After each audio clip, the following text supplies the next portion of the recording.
Welcome to Nanak classes. दोस्तों, Nanak classes के YouTube channel पे आपका स्वागत है। आज है 24 दिसंबर 2021 और 24 दिसंबर 2021 के जितने भी most important Rajasthan current affairs के क्वेश्चन बनते हैं, आज हम उनका डिस्कस करेंगे। पूरा वीडियो ध्यान से देखना और लास्ट में आपसे क्वेश्चन पूछूंगा जिनके जवाब आपको कमेंट बॉक्स में देने हैं। तो सभी विद्यार्थियों को गुड मॉर्निंग। 24 दिसंबर के today most important Rajasthan current affairs की चर्चा करने जा रहे हैं। तो पहला क्वेश्चन आपके सामने, राजस्थान लोक सेवा आयोग यानी जिसको हम कहते हैं आरपीएससी का हाल ही में कौन सा स्थापना दिवस बनाया गया? तो मुख्यमंत्री अशोक गहलोत खुद वीडियो कॉन्फ्रेंसिंग के जरिए से इस स्थापना दिवस पर जुड़े थे और हाल ही में 73वां स्थापना दिवस बनाया गया। कौन सा? 73वां स्थापना दिवस बनाया गया। तो राजस्थान लोक सेवा आयोग यानी RPSC, Rajasthan public service commission का 22 दिसंबर 2021 को 73वां स्थापना दिवस मनाया गया। इंपॉर्टेंट क्वेश्चन है। हालांकि याद रखना, आरपीएससी की जो स्थापना है वो 20 अगस्त 1949 को हुई थी, लेकिन फिर भी इसका जो स्थापना दिवस बनाया गया वो 22 दिसंबर 2021 को 73वां स्थापना दिवस बनाया गया, क्योंकि इसकी कार्यवाही कार्यकाल की जो शुरुआत होती है वो 22 दिसंबर से होती है। और कौन सा स्थापना दिवस? 73वां स्थापना दिवस था। प्रथम अध्यक्ष थे इसके सर एस के घोष। कौन है? प्रथम अध्यक्ष सर एस के घोष थे। और इस आरपीएससी का जो सूत्र वाक्य है वो है निर्विकम निष्पक्षम च उत्तम चयनम, इसका सूत्र वाक्य है। और आरपीएससी का मुख्यालय जो जब इसकी स्थापना हुई थी जयपुर में था, और उसके बाद में सत्यनारायण समिति की सिफारिश पर इसका मुख्यालय है वो घूघरा घाटी अजमेर चला गया। तो ये आपके लिए बहुत इंपॉर्टेंट। वर्तमान में एक अध्यक्ष और 7 सदस्य सहित टोटल 8 सदस्य इसके अंदर है। तो इंपॉर्टेंट। और वर्तमान में इसका कार्यभार जो संभाल रहे हैं वो शिव सिंह राठौड़ संभाल रहे हैं, क्योंकि 1 दिसंबर को भूपेंद्र सिंह यादव का कार्यकाल है वो समाप्त हो गया। तो ये इंपॉर्टेंट क्वेश्चन याद रखना। आरपीएससी जो बड़ी भर्तियां जैसे RS second grade, first grade, college lecturer, यानी मान के चलो 3600 ग्रेड पे के आसपास की, इसके बाद की सारी भर्तियां आरपीएससी खुद कराता है। तो ये चीजें आपके लिए इंपॉर्टेंट है। क्वेश्चन आरपीएससी के टॉपिक में से आते आते हैं। आप चैनल को सब्सक्राइब कर लें अगर विद्यार्थी पहली बार हमारे चैनल पे विजिट कर रहे हैं। बेल आइकन का घंटा दबा लें, क्योंकि लगातार आपको क्लास मिल रही है। कल शाम आपको पिछले 3 महीनों की जो अक्टूबर, नवंबर और दिसंबर का निचोड़ था वो एक यानी लगभग 50 मिनट की क्लास में आपको वीडियो मिल चुका है। जिसने नहीं देखा जरूर देख लें, फायदा उठाएं। इसलिए कह रहा हूं, सब्सक्राइब करोगे, बेल आइकन का घंटा दबाओगे तो आपके पास नोटिफिकेशन आएगा। और वीडियो को लाइक कर देना, शेयर कर देना। दूसरा क्वेश्चन देखिए, श्री क्षत्रिय युवक संघ के 50 वर्ष पूर्ण होने पर हीरक जयंती समारोह का आयोजन किस जिले में किया गया? बिल्कुल बहुत पिछले 2-3 दिनों से इतना चर्चा में था ये हीरक जयंती समारोह। तो ये किस जिले में किया गया? जयपुर के अंदर हुंकार भरी गई। श्री क्षत्रिय युवक संघ के 75 वर्ष पूर्ण होने पर हीरक जयंती समारोह का आयोजन किया गया। तो इसका सही जवाब क्या हो जाएगा? जयपुर। तो याद रखना, इतना कोई ज्यादा इंपॉर्टेंट नहीं है, लेकिन इतना ही याद रखना, 75 वर्ष पूर्ण होने पर जयंती कौन सी? हीरक जयंती समारोह। और इसका आयोजन कहां किया गया? जयपुर के अंदर किया गया। अगला, इंस्पायर अवार्ड योजना के तहत देश के किस राज्य में सर्वाधिक बाल वैज्ञानिकों का चयन हुआ है? बहुत ही बड़ी बात, लगातार दूसरे साल राजस्थान इस पे टॉप रहा है। इंस्पायर अवार्ड योजना के तहत देश के किस राज्य में सर्वाधिक बाल वैज्ञानिकों का चयन हुआ है? तो ये हमारा प्यारा राजस्थान। इंस्पायर्ड योजना में राजस्थान देश में सबसे अधिक बाल वैज्ञानिकों का चयन हुआ है, लगातार दूसरी बार हुआ है। ये देश भर में सर्वाधिक 10,019 बाल वैज्ञानिकों का चयन हुआ है। देश के टॉप 10 जिलों में राजस्थान के 3 जिले शामिल है। जयपुर प्रथम, लगभग 9,000 प्लस बाल वैज्ञानिकों का यही चयन हुआ है। अलवर चौथे और झुंझुनू छठे स्थान पे है। यानी देश के 10 जिलों में, टॉप 10 जिलों में राजस्थान के 3 जिले हैं और सबसे ज्यादा 10,019 बाल वैज्ञानिकों का चयन हुआ है। विज्ञान व प्रौद्योगिकी विभाग भारत सरकार द्वारा इन प्रत्येक बाल वैज्ञानिकों को प्रोत्साहन राशि 10,000 रुपए डीबीटी माध्यम से इनके खाते में स्थानांतरित किए जाएंगे। ध्यान रखना, ऐसे नहीं होगा। इंस्पायर अवार्ड के तहत कितनी राशि? 10,000 रुपए। किसके द्वारा? विज्ञान व प्रौद्योगिकी विभाग भारत सरकार द्वारा प्रत्येक बाल वैज्ञानिकों को प्रोत्साहन राशि दी जाएगी। अब देखिए नाम आ गया, क्योंकि आपको पता है राजस्थान के अंदर विधानसभा सीट 200 है, उसका 15% ही मंत्री बन सकते हैं। तो राजस्थान में 30 मंत्री बनते हैं 91वें संविधान संशोधन 2003 के तहत। तो 30 मंत्री अभी नए बन चुके हैं, कुछ नए बने हैं, कुछ उन्हीं को वापस पद दिया है। तो उसमें एक पद आता है विज्ञान व प्रौद्योगिकी विभाग। अब मुझे कमेंट करके बता देना कि विज्ञान व प्रौद्योगिकी विभाग का पद किसे दिया गया है। और कल ही मैंने लास्ट 3 मंथ की वीडियो दी थी, उसमें पूरा डिटेल उनके बारे में बताया था। और एक और बता देता हूं, वो महिला मंत्री है, ये भी आपको बता देता हूं। इसका जवाब मुझे सारे विद्यार्थी कमेंट करके बताओगे, अगर लगातार निरंतर मेरे से साथ जुड़े हुए हो और मेरे क्वेश्चनों के जवाब दे रहे हो आप।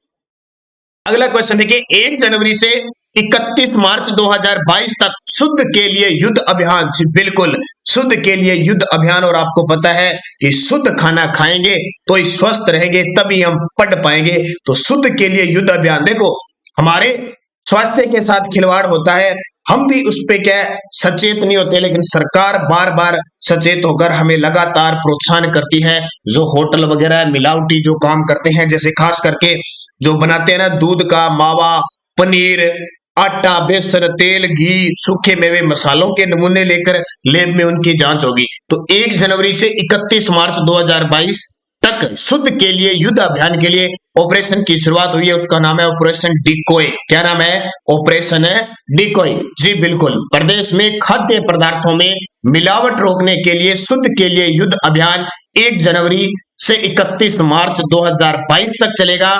डिकोय ऑपरेशन अभियान के तहत जिला स्तर पर कलेक्टर की अध्यक्षता में कमेटी का गठन, ये पहली बार हुआ है कि कलेक्टर के निर्देशन के अंदर ये डिकोय ऑपरेशन चलेगा। कौन सा डिकोय ऑपरेशन चलेगा? इसके जो अध्यक्ष होंगे वो कलेक्टर होंगे, ध्यान रखना, जिला, क्योंकि जिला स्तर पर कमेटी बन रही है ये। और जिला इसके सदस्य होंगे, जैसे जिला पुलिस अधीक्षक जो होते हैं एसपी, फिर पुलिस आयुक्त, सीएमएचओ, इनको सदस्य बनाया गया है इनके नीचे। और ये राजस्थान के जो उद्योग मंत्री, ये राजस्थान के जो खाद्य व आपूर्ति मंत्री हैं वो कौन है? तो आपको पता है प्रताप सिंह खाचरियावास नए खाद्य व नागरिक आपूर्ति मंत्री बन चुके, उन्होंने घोषणा की है। और जो हमारे मुख्य सचिव है निरंजन आर्य के नेतृत्व में ये सारा अभियान संभाला जाएगा। तो इतनी बातें आपको याद रखनी है अच्छे तरीके से मिलावटखोरों से बचने के लिए। और आपको पता है मिलावटखोरों की अगर कोई जानकारी देता है तो सरकार उसे 51,000 रुपए का इनाम देती है। ये सारी बातें आपके लिए इंपॉर्टेंट है। अगला, विजय हजारे क्रिकेट ट्रॉफी में राजस्थान किस टीम से हारकर बाहर होगी? आपको पता है वर्तमान में विजय हजारे ट्रॉफी चल रही है, पेपर में आ जाता है सीधा सीधा किस संबंध है विजय हजारे का क्रिकेट से। अभी चल रही है, उसका फाइनल में कौन जीता है अभी देखते हैं। लेकिन सिर्फ यहाँ पे राजस्थान की बात हो रही है। क्यों क्वेश्चन दे रहा हूं? हालांकि ये फालतू क्वेश्चन है, लेकिन फिर भी फालतू क्या, एग्जामिनर क्वेश्चन बार बार राजस्थान के संदर्भ में दे रहे हैं। अभी कॉलेज लेक्चरर के अंदर एक क्वेश्चन आया था कि मुश्ताक अली ट्रॉफी के अंदर राजस्थान किस टीम को हराकर क्वार्टर फाइनल में प्रवेश किया? बिहार को। अब इस प्रकार के जब क्वेश्चन आ जाते हैं तो फिर छोड़ना नहीं पड़ता है। तो विजय हजारे ट्रॉफी राजस्थान कर्नाटक से हार गया और क्वार्टर फाइनल में भी जगह नहीं बना पाया। अब 4 टीमें खेल रही है, हिमाचल है, कर्नाटक है, वो अब सेमीफाइनल में पहुंच चुकी है, उसका फाइनल होगा तो उसकी फिर चर्चा करें। इतना की ध्यान रखना, क्योंकि अगर इस प्रकार का हमें बूंद बूंद से गढ़ा आ जाता है, ये होते हैं ना, एक भी क्वेश्चन नहीं छोड़ना। किसी भी प्रकार का क्वेश्चन अगर पेपर में आ जाए हम उसे नहीं छोड़ेंगे। तो विजय हजारे क्रिकेट ट्रॉफी में राजस्थान किस टीम से हारकर बाहर हो गई? कर्नाटक से हारकर बाहर हो गई। ये याद रख लेना इतना क्वेश्चन। अगला, पीडीएफ हमारी टेलीग्राम पर Nanak classes Rajasthan current affairs नाम से ग्रुप बना हुआ है। 22,000 प्लस विद्यार्थी जुड़े हुए हैं, आप भी ज्वाइन कीजिए। वीडियो के डिस्क्रिप्शन में लिंक है और इसका फायदा उठाइए। यहाँ पे कोई लिंक, कोई भी सूचना आपको यहाँ प्राप्त हो जाती है। के बिरला फाउंडेशन के वर्ष 2020 के प्रमुख पुरस्कारों में सत्य कथन बताइए। देखिए, के बिरला फाउंडेशन के द्वारा 1991 से पुरस्कार दिए जाते हैं स्पेशल। जैसे 2020 के हैं ये। व्यास सम्मान किसको दिया गया? शरद पगारे को। सरस्वती सम्मान किसको दिया गया? शरण कुमार बिंबाले को। घनश्याम दास बिड़ला पुरस्कार किसको दिया गया? प्रोफेसर सुमन चक्रवर्ती को। और बिहारी पुरस्कार किसको दिया गया? मोहन कृष्ण वोहरा को। तो उपयुक्त सभी ये पुरस्कार से संबंधित इंपॉर्टेंट है, क्योंकि वीडियो का एग्जाम है, इसलिए मैंने आपको कह दिया 5-7 क्वेश्चन तो मैं आपको ओल्ड दूंगा, इस प्रकार के दूंगा जो पेपर की दृष्टि से बहुत इंपॉर्टेंट होगी। व्यास सम्मान देखो मिला शरद पगारे को, किसके लिए? पाटलिपुत्र के सम्राज्ञी के लिए। सरस्वती सम्मान मिला शरण कुमार बिंबाले को, किसके लिए? इनकी रचना है सनातन के लिए। घनश्याम दास बिड़ला पुरस्कार मिला प्रोफेसर सुमन चक्रवर्ती को, ये आईआईटी खड़गपुर के मैकेनिक इंजीनियरिंग है उन्हें। और बिहारी पुरस्कार, ये तो आप जानते हो 30वां बिहारी पुरस्कार मोहन कृष्ण वोहरा को रचना तस्लीमा संघर्ष और साहित्य, तस्लीमा संघर्ष और साहित्य बिहारी पुरस्कार। घनश्याम दास बिड़ला, सरस्वती सम्मान, ये अक्सर एग्जाम में पूछे जाते हैं, तो इनको रिवीजन के माध्यम से अच्छे तरीके से पढ़ लेना। अगला, महात्मा गांधी आदर्श ग्राम योजना कब लागू की गई? महात्मा गांधी आदर्श ग्राम योजना कब लागू की गई? 27 नवंबर 2021 को शुरू हुई थी। कब? ये 17 है क्या? तो इसका उत्तर हो जाएगा 27 नवंबर है, ये 17 नहीं है, यहाँ पे 2 कर लेना। कई बार क्या है, ये पीडीएफ वगैरह बनाते हैं मिस्टेक हो जाती है, और कई बार वीडियो बनाते हैं तो भी बोला जाता है। जैसे कल हुआ था ना, कल पहली जो पर्यटन नीति वो 2001 में बनी थी, और वहां पे लिखा गया था 2021, तो फिर वही बोला गया था, वो मैंने आपको बता दिया था। तो ये 27 नवंबर है, 27 नवंबर 2019 को महात्मा गांधी आदर्श ग्राम योजना लागू की गई, क्योंकि 2019 को 150वीं जयंती वर्ष पर ये तारीख याद रखना, पेपर में इस प्रकार के क्वेश्चन आ रहे हैं, इसलिए मैंने ये थोड़ा ओल्ड दे दिया, 27 नवंबर 2019 को। योजना के अनुसार प्रत्येक जिले के एक गांव का चयन करके गांधीवादी मूल्यों के अनुसार उनका विकास किया जाएगा। और आपको पता है कि मैंने अभी आपको योजना का वीडियो दिया है, बहुत ही शानदार वीडियो, इसमें 2020 और 21 की योजना है, वो जरूर देखें। पुरस्कार का वीडियो दे दिया। इसके अलावा आपको खेल परिदृश्य, आप प्ले लिस्ट में जाइए, नाम लिखा हुआ है ग्राम विकास जीके, ग्राम सेवक जीके, इस नाम से प्ले लिस्ट बनी हुई है, ग्राम सेवक जीके नाम से, वो उसमें सारे वीडियो है राष्ट्रीय अंतरराष्ट्रीय, वो देख लेना, एक बार जरूर देख लेना, वहां से क्वेश्चन पक्के आएंगे, ध्यान रखना। अगला, राजस्थान के किन जिलों में बायोफ्यूल संयंत्र स्थापित किए गए हैं? राजस्थान के किन जिलों में बायोफ्यूल संयंत्र स्थापित किए गए हैं? तो जयपुर, भीलवाड़ा और सिरोही के अंदर बायोफ्यूल संयंत्र स्थापित किए गए हैं। तो राज्य में एक तो जयपुर के अंदर, एक भीलवाड़ा के अंदर और एक सिरोही के अंदर, 3 जिलों में 5 बायोफ्यूल संयंत्र स्थापित किए गए हैं, जिनसे प्रतिदिन लगभग 1 लाख लीटर बायोडीजल का उत्पादन किया जा रहा है। यानी बायोफ्यूल किसके संयंत्र है? बायोडीजल के, रतन जोत के जो है वो स्थापित किए गए हैं। तो जयपुर और भीलवाड़ा और सिरोही के अंदर, तीनों याद रखना, पेपर में पूछे जाते हैं, बायोफ्यूल संयंत्र जयपुर, भीलवाड़ा, सिरोही। बार बार कह रहा हूं मैं, इस प्रकार के क्वेश्चन आपको देखने को मिलेंगे। अगला, राजस्थान राज्य महिला नीति 2021 के बारे में सत्य कथन बताइए। राजस्थान राज्य महिला नीति 2021 के बारे में सत्य कथन बताइए। 11 अप्रैल 2021 को राज्य महिला नीति 2021 जारी की गई। 11 अप्रैल 2021 को राज्य महिला नीति 2021 जारी की गई। महिला व बाल विकास विभाग व यूएनएफपीए के सहयोग से तैयार की गई। ये इंपॉर्टेंट है, महिला बाल विकास, जिसकी ममता भूपेश मंत्री है, और राज्यों के सहयोग से भी है, और यूएनएफपीए के सहयोग से तैयार की गई है। यह नीति सतत विकास के लक्ष्य यानी एसडीजी इंडेक्स का लक्ष्य है ना 2030 तक को देखते हुए बनाई गई, उसमें महिला सशक्तिकरण भी है।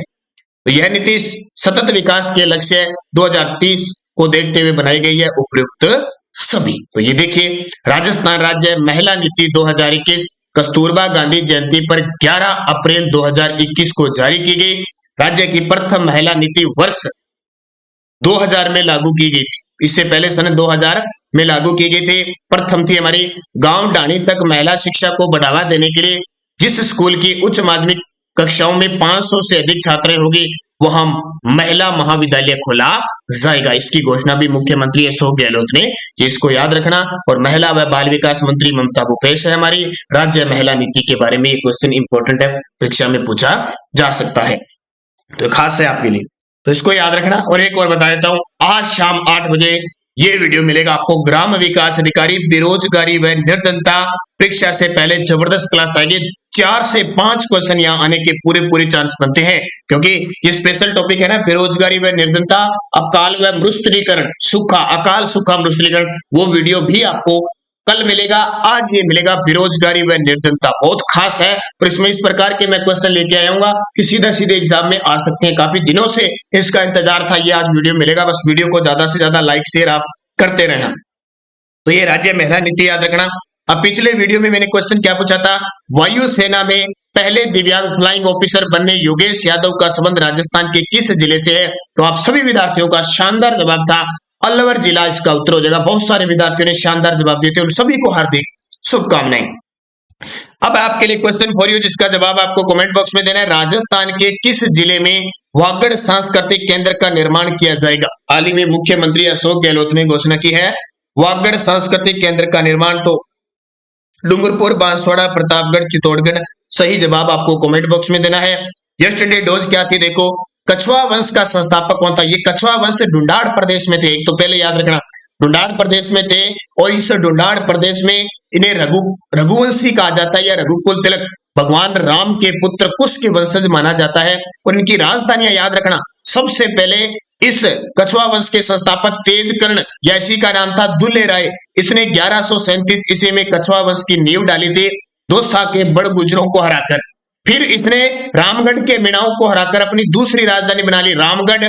उसके बाद में देखो, कछवा वंश की राजधानी बनती है आमेर, जो 1207 में कोकिल देव बनाता है। और फिर चौथी राजधानी बनती है जयपुर, जो 1727 में स्वाई जयसिंह बनाता है। तो इन राजधानियों का क्रम याद रखना, दोसा, रामगढ़, आमेर, जयपुर। दूसरा क्वेश्चन था, आमेर को राजधानी बनाने वाला कछवा शासक? तो कोकिल देव ने रामगढ़ को पहले मांची कहते थे, रामगढ़ से राजधानी क्या बनाई? कोकिल देव ने 1207 में आमेर को राजधानी बना ली, इसलिए तो आमेर के कछवा वंश कहलाते हैं ना। त्राइन के युद्ध में भाग लेने वाले कछवा शासक कौन थे? पुंजन देव। इसने पृथ्वीराज चौहान तृतीय की सहायता की थी, और उसे 64 युद्धों का विजेता माना जाता है। एक क्वेश्चन है, खानवा युद्ध में भाग लेने वाले कछवा शासक कौन थे? तो पृथ्वीराज कछवा। 17 मार्च 1527 को जो खानवा का युद्ध हुआ था राणा सांगा और बाबर के बीच, उसमें राणा सांगा ने सारे राजपूत शासकों को बुलाया था। तो इस कछवा वंश का शासक कौन गया था? पृथ्वीराज गया था। और ये पृथ्वीराज वही है जिसने अपने 12 पुत्रों के उत्तराधिकारी संघर्ष न हो इसलिए आमेर को 12 भागों में बांट दिया, जिसको कहते हैं बारह कोटड़ी के नाम से पुकारा जाता था। और मुगलों की अधीनता स्वीकार करने वाला प्रथम कछवा शासक कौन था? भारमल था। इसने 1562 में अपनी पुत्री हरकाबाई या जोधाबाई का विवाह सांबर के अंदर अकबर से कर दिया था, और इससे जो पुत्र उत्पन्न हुआ वो था सलीम यानी जहांगीर। और जहांगीर ने जो हरकाबाई जोधाबाई थी उसको मरियम उज़्ज़मानी की उपाधि दी थी। और भारमल ने यही क्या किया था? 1562 ईस्वी में अपने पुत्र मान सिंह और पुत्र भगवंत दास को अकबर की शरण में भेजा था। तो मुगलों की अधीनता स्वीकार करने वाला प्लस वैवाहिक संबंध बनाने वाला पहला शासक था भारमल। ये याद रखना इंपॉर्टेंट है। अब लगातार अगले 4-5 दिनों में हम हिस्ट्री के क्वेश्चन जयपुर के कछवा वंशी पढ़ेंगे। अब आपको नेक्स्ट डोज में जवाब देने, राजस्थान में 1857 की क्रांति की शुरुआत कहां से हुई थी? राजस्थान में 1857 की क्रांति की शुरुआत कहां से हुई? 1857 की क्रांति के समय जयपुर का शासक कौन था? 1857 की क्रांति के समय कोटा का पॉलिटिकल एजेंट कौन था? और 1857 की क्रांति की निर्धारित तिथि क्या थी? और 1857 की क्रांति का भामाशाह कौन था? पांचों के जवाब आपको कमेंट बॉक्स में देने हैं। जाते जाते वीडियो को लाइक जरूर कर दो। एक बार जितने भी विद्यार्थी देख रहे हैं लाइक जरूर कर देना, शेयर कर देना, क्योंकि आप सबकी दुआ, आप सबकी सपोर्ट, आप सबका प्यार, स्नेह ही हमें ये खींच कर लाता है कि आपको रोज वीडियो दे। और आपको मैंने बता दिया 1 जनवरी 2022 से राजस्थान पुलिस के लिए शाम को रोज 8 बजे आपको एक क्लास मिलेगी। पूरा इंडिया जीके, पूरा राजस्थान जीके, पूरा करंट जीके मैं कवर करवा दूंगा। एक भी क्वेश्चन बाहर नहीं जाने दूंगा, चाहे वो कंप्यूटर है, चाहे महिला बाल विकास है, चाहे किसी का भी है। बस आप निश्चित तौर पे वीडियो को शेयर, लाइक ज्यादा करोगे। धन्यवाद। जय हिंद, जय भारत।